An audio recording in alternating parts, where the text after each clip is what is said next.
Assalamualaikum warahmatullahi wabarakatuh. Pada video kali ini saya akan membahas mengenai Active Disturbance Rejection Control atau ADRC, yang mana merupakan salah satu alternatif controller lain selain PID.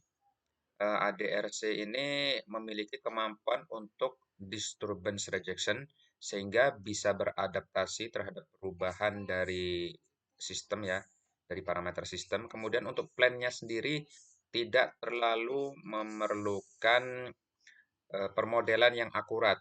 Ini berbeda dengan PID yang ada di bawah ini. Ini adalah controller PID klasik, di mana performa dari PID ini sangat ditentukan oleh permodelan dari sistem ini, seberapa akurat. Kemudian PID juga tidak memiliki kemampuan untuk disturbance rejection. Di sini kita lihat PID memiliki tiga blok utama, yaitu P atau proporsional, I integral, kemudian D adalah derivatif. Untuk proporsional ini menentukan seberapa cepat respon dari controller. Kemudian untuk integral ini digunakan untuk menghilangkan steady state error.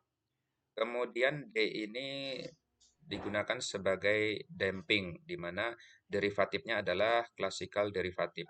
Jadi ini ada kemungkinan bisa memperkuat noise dari suatu signal. Ini adalah bentuk closed loop system yang dikendalikan oleh PID controller. PID sendiri ditemukan oleh Elmer Sperry dari Amerika pada tahun 1911. Di perkembangan selanjutnya kemudian muncul beberapa controller yang lebih canggih yang mana digunakan untuk menanggulangi kelemahan yang ada di PID controller ini.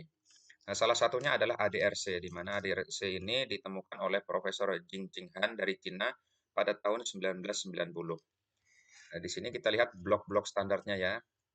Di sini terlihat ada TD atau tracking derivatif, yang inputnya adalah referensi, kemudian outputnya adalah V1.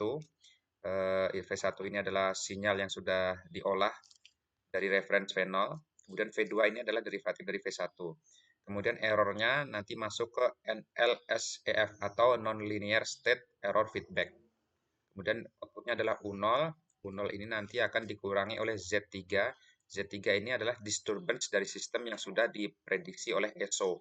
ESO ini adalah Extended State Observer, di mana ESO ini inputnya berasal dari output dari plan di sini ya. Plan ini sendiri permodelannya tidak perlu terlalu akurat, karena nanti ESO akan berusaha memperkirakan disturbance yang ada di sistem ini dan mengumpulkannya di Z3 ini ya. Kemudian ini Z1, Z2 adalah estimate value dari V1, V2. Kemudian di sini WT adalah disturbance dari suatu sistem. Ini seolah-olah dari luar ya, padahal yang dimaksud WT ini disturbance dari luar dan juga dari internal sistem itu sendiri, dari internal plan itu sendiri. Kemudian persamaan apa saja yang kita gunakan di blok-blok diagram ini untuk ADRC bisa kita lihat di slide selanjutnya. Ini adalah untuk TD atau tracking differentiator, di mana V1 ini adalah derivatif dari V1 yang mana sama dengan V2. Kemudian derivatif V2 ditentukan seperti ini ya. Omega 0 kuadrat dikali R dikurangi V1. Kemudian dikurangi 2 zeta omega 0 kali V2. Di mana V1 ini adalah nanti digunakan untuk men-track dari R reference point. Kemudian V2 digunakan untuk men-tracking R dot. R dot ini adalah turunan dari reference point. Jadi jika reference point-nya position, berarti turunannya adalah velocity. Kemudian zeta ini adalah damping ratio. Untuk critical damping, zeta sama dengan 1. Tracking differentiator ini memiliki beberapa bentuk ya. Ini salah satu bentuk yang sederhana. Ada juga yang lebih kompleks seperti kalau kita menggunakan function fhan. Jadi fungsi dari tracking differentiator ini adalah untuk menghasilkan smooth reference, terutama untuk derivatifnya, karena derivatifnya ini nanti akan kita gunakan di PD controller yang ada di nonlinear state error feedback. Kalau kita menggunakan derivatif klasik, maka kemungkinan akan mengamplifikasi noise up. Kan tetapi dengan menggunakan tracking differentiator kita akan menghasilkan referensi yang smooth dan akan bisa memfilter noise yang masuk dari referensi. Kemudian untuk error signalsnya E1, E2 ini adalah Vref kurangi Z1, E2 sama dengan V.ref dikurangi Z2, di mana Z1 ini estimated output, misalnya tegangan atau posisi ya. Kemudian Z2 ini adalah derivatif dari Z1. Ini nanti akan masuk ke blok non-linear state error feedback atau NLSEF. Di sini kita lihat controllernya menggunakan linear controller yang terinspirasi dari PD controller. Di sini kita lihat U0 sama dengan K1 dikali E1 plus K2 dikali E2, di mana gain dari K1 ini ditentukan oleh omega C kuadrat. Ini adalah gain untuk proporsional termnya. Kemudian K2 sama dengan 2 omega C, di mana ini adalah gain untuk derivatif term. Kemudian omega C adalah bandwidth daripada controller itu sendiri. Selanjutnya ini adalah blok yang paling krusial untuk ADRC ya, blok ESO atau Extended State Observer, di mana di sini kita lihat ada state-nya adalah Z1, Z2, Z3 dalam bentuk dinamis. Maksud saya dalam bentuk turunan terhadap waktu. Maka kita lihat di sini ya, Z1 dot, Z2 dot, dan Z3 dot. Untuk Z1 dot sama dengan Z2 plus beta 1 dikali E. Kemudian Z2 dot sama dengan Z3 plus B0 dikali U plus beta 2 dikali E. Kemudian Z3 dot sama dengan beta 3 dikali E, di mana E ini adalah estimation error ya. E sama dengan Y dikurangi Z1 adalah estimation error antara actual output Y dan estimated output Z1. Kemudian B0 adalah nominal plan parameter.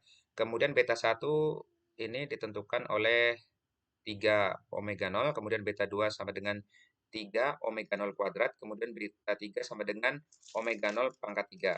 Ini adalah ESO observer gains.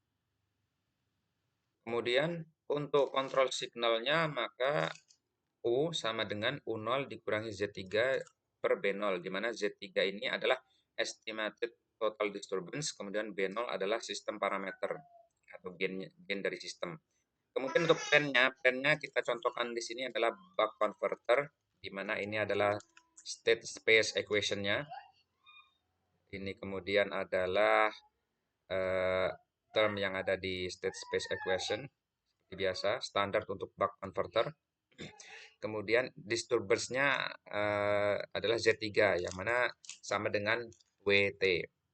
Ini adalah contoh aplikasinya di buck converter ya, dengan menggunakan digital controller yang mana kita program di STM32F411CEU6. Untuk ADRC-nya bisa kita tulis di digital controller sini ya. Ini yang nanti akan kita program sebagai firmware-nya. Kemudian untuk inputnya seperti biasa dari ADC. Ini VREF-nya mungkin dari potensio. Errornya masuk ke ADRC.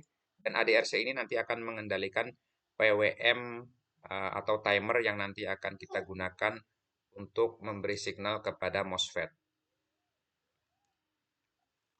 Kemudian untuk ESO derivation, di mana ESO ini salah satu blok yang paling penting untuk ADRC.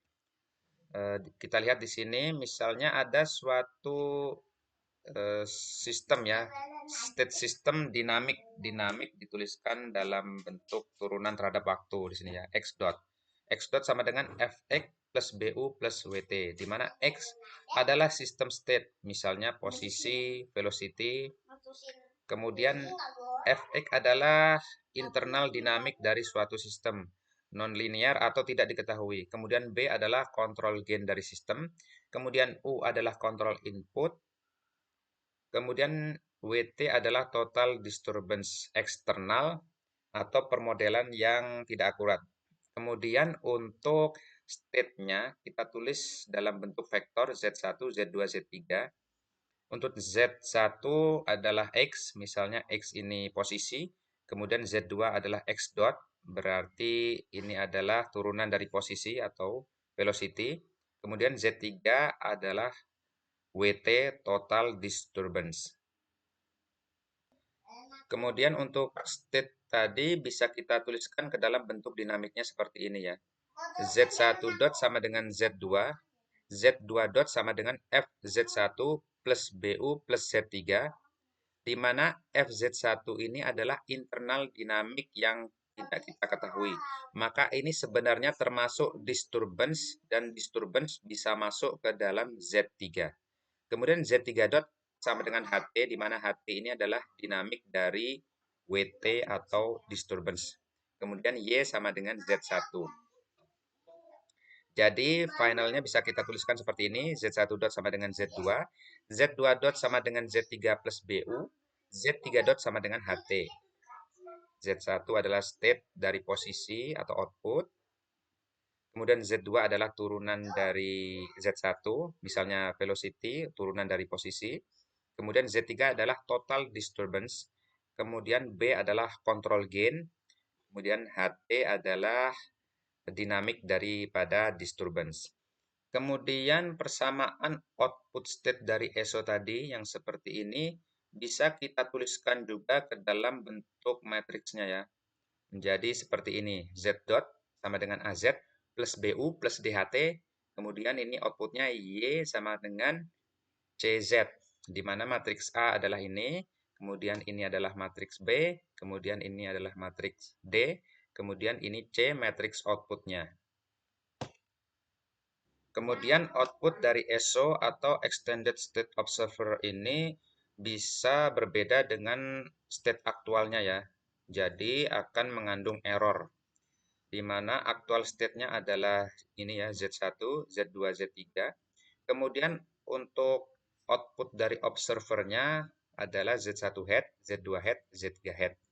Nah, ini nanti akan memberikan error. Errornya adalah E1, E2, dan E3 untuk masing-masing state-nya. Kemudian dinamik dari error ini, jika kita turunkan, maka akan kita dapatkan seperti ini. E1 dot sama dengan E2, E2 dot sama dengan E3, E3 dot sama dengan 0. Kemudian karena ini adalah dinamik error di Z, di state, maka kita kalikan dengan matriks state, itu A. Maka akan kita dapatkan persamaan seperti ini, di mana A sama dengan matriks seperti ini ya. Jika kita perhatikan, determinan dari matriks ini adalah 0. Artinya sistem ini hanya marginally stable. Artinya dia stabil, tapi kemungkinan hanya marginal. Artinya errornya tidak akan hilang. Supaya errornya hilang, maka sistem ini determinannya tidak boleh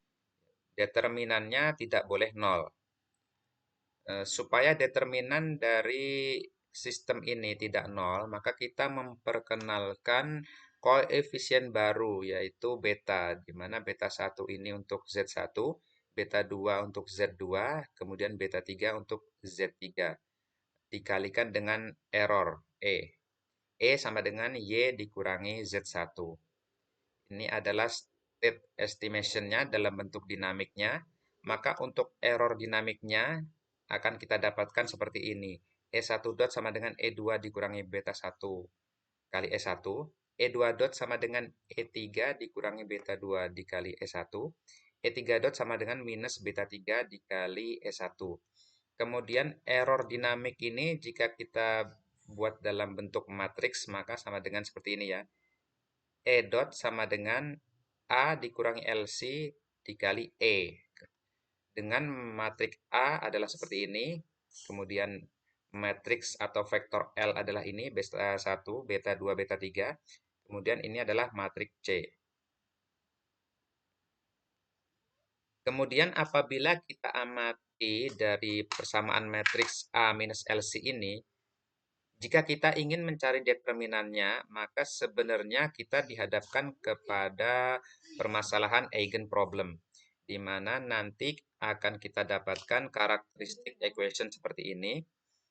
Lambda pangkat 3 plus beta 1 lambda kuadrat plus beta 2 lambda plus beta 3 plus beta 3 sama dengan 0. Di mana lambda ini adalah eigenvalue-nya. Kemudian beta ini adalah observer gain-nya.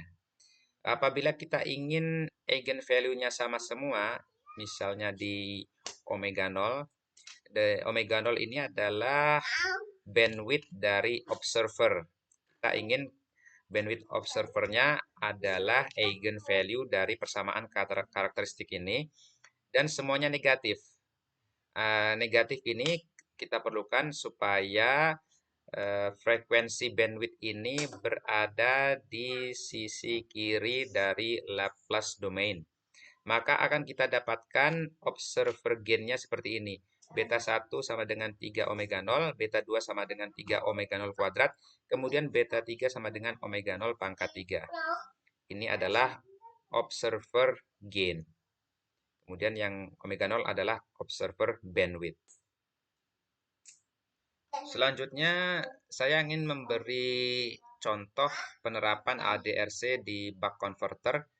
Maka kita perlu menurunkan untuk ESO-nya ya, untuk observer dari buck converter ini. Dimulai dari menuliskan state space equation-nya seperti ini untuk arus induktor dan juga output kapasitor. Kemudian ini adalah penjelasan dari term atau suku-suku yang ada di atas ini, atau variabel yang ada di atas ini. Kemudian untuk state space-nya bisa kita tuliskan seperti ini. Kemudian untuk internal dinamiknya, yang mana dijabarkan seperti ini. Internal dinamik ini bisa kita masukkan sebagai disturbance di WT. Kemudian untuk DVC per DT ini jika kita jabarkan, maka akan seperti ini. Untuk term yang lain, yang setelah term yang pertama ini, maka bisa kita masukkan juga ke WT. Sehingga persamaan ini menjadi DVC per DT sama dengan BU. Ini U-nya ya. B-nya adalah ini, V in per LC, dituliskan di sini. Kemudian WT adalah total disturbance. Kemudian untuk actual state-nya adalah seperti ini. Z1 sama dengan VC, Z2 sama dengan VC dot, kemudian Z3 sama dengan WT. Nah, untuk dinamik dari state itu kita tuliskan seperti ini. Z1 dot sama dengan Z2, Z2 dot sama dengan Z3 plus BU, Z3 dot sama dengan W dot atau HT. Kemudian untuk output dari observer, maka akan kita tuliskan seperti ini. Z1 head dot sama dengan Z2 head plus beta 1 kali E. Z2 head dot sama dengan Z3 head plus BU plus beta 2 kali E. Z3 head dot sama dengan beta 3 dikali E. Ini adalah output dari observernya. Di program nanti, output state dari observer ini tidak perlu kita berikan lambang head atau tanda head ini ya, karena state aktual dari sistem itu sendiri sudah terdefinisi secara implisit. Jadi, output state dari observer ini walaupun estimate bisa kita tuliskan tanpa lambang head. Kemudian nanti lambang dot ini juga tidak ada karena nanti di program Z ini state-nya akan kita selesaikan dengan menggunakan integrasi atau integrator. Selanjutnya, ini adalah perbandingan performance dari PID dan ADRC. Kita tampilkan dulu yang untuk PID dengan normal reference 12 volt ke 5 volt. Jadi output dari buck converter ini dari 12 volt turun ke 5 volt. Bisa kita lihat ini adalah hasil kontrol dari PID. Bisa kita lihat di sini ada overshot ya. Kemudian untuk turun ke 5 volt seperti ini, kecepatannya sebenarnya bisa diterima. Kemudian ini untuk ADRC. Untuk ADRC juga normal reference dari 12 volt ke 5 volt. Bisa kita lihat di sini tidak ada overshot untuk ADRC. Jika kita lihat lebih detail sebenarnya ada, cuma tipis sekali ya. Kemudian untuk turun dari 12 volt ke 5 volt, sepertinya kecepatannya sama dengan PID. Kita lihat di sini, kita perbandingkan.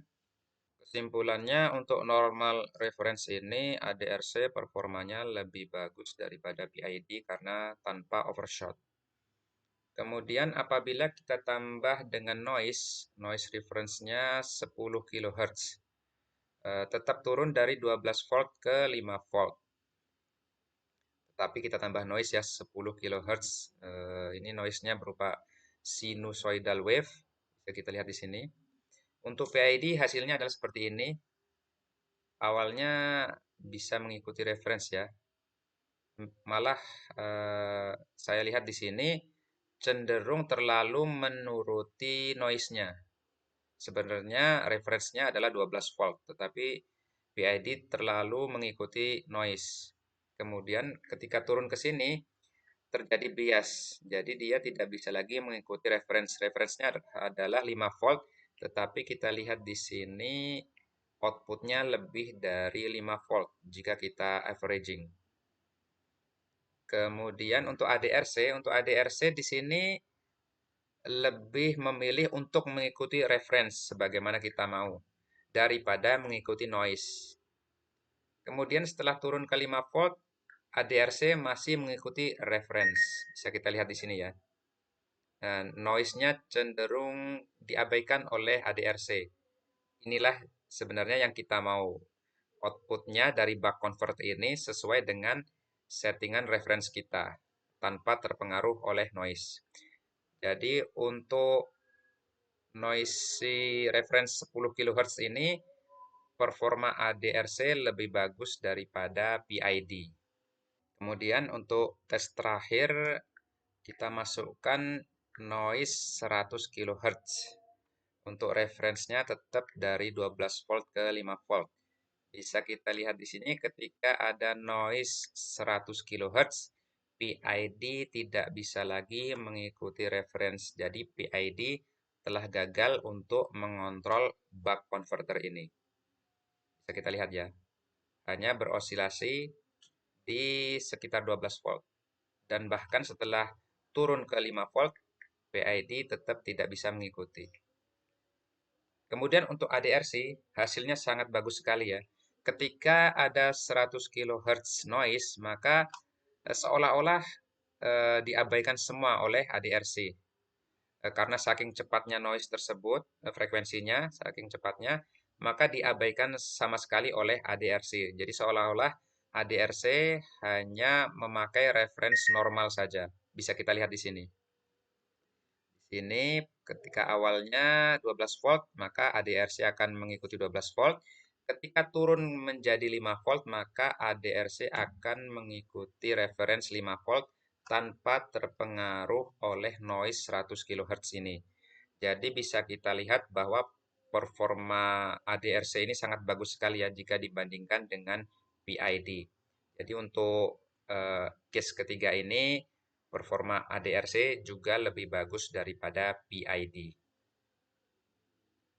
Sebagai penutup, berikut ini adalah kode Python yang saya gunakan untuk mengetes controller ADRC ini. Ini adalah kode dalam Python ya. Ini kita lihat dalam kelas ya. Object Oriented Style. Kita lihat kelasnya adalah buck converter ADRC. Dan di init ini ada sistem parameter. Parameternya ini sama dengan yang digunakan di PID ya. Saya buka dulu untuk sistemnya. Nah, ini sistem parameter untuk buck converternya sama. Kemudian untuk ADRC ada bandwidth controller Omega WO 2000 Hz, kemudian WC controller bandwidth 300 Hz, kemudian BO didefinisikan seperti ini. Kemudian ini untuk tracking diferensiatornya. Kemudian ini untuk ESO state-nya. Bisa kita lihat di sini ya, tanpa tanda head atau lambang head atau label head. Karena state aktual dari sistem terdefinisi secara implisit. Kemudian ini observer gain-nya. Kemudian ini controller gain-nya. Kemudian ini control signal-nya. Tracking diferensiator di sini. Kemudian ini adalah extended state observer-nya atau ESO. Errornya adalah Y dikurangi Z1, di mana Z1 ini adalah output dari observer juga. Kemudian ini output dari tracking diferensiator, hanya diambil v.ref-nya. Kemudian ini update untuk Z1, Z2, Z3-nya dengan menggunakan integrator ya. Kemudian untuk kontrolnya bisa kita lihat di sini menggunakan PD controller. Dikalikan dengan error masing-masing. Ini error untuk reference. Kemudian E dot ini error untuk turunan dari error reference. K1 kali E plus K2 kali E dot. Kemudian ini output controllernya U0 dikurangi Z3 per B0. Kemudian ini supaya duty cycle U ini tidak mengalami saturasi, jadi dibatasi dari 0 sampai 1. Kemudian ini adalah state dynamic dari buck converter. Kemudian ini adalah setting dari simulasi. Kemudian ini adalah simulasinya dengan menggunakan ODIN ini ya. ODIN ini dari SciPy. Kemudian yang di bawah hanya untuk mengupload saja. Ya, bisa kita coba run.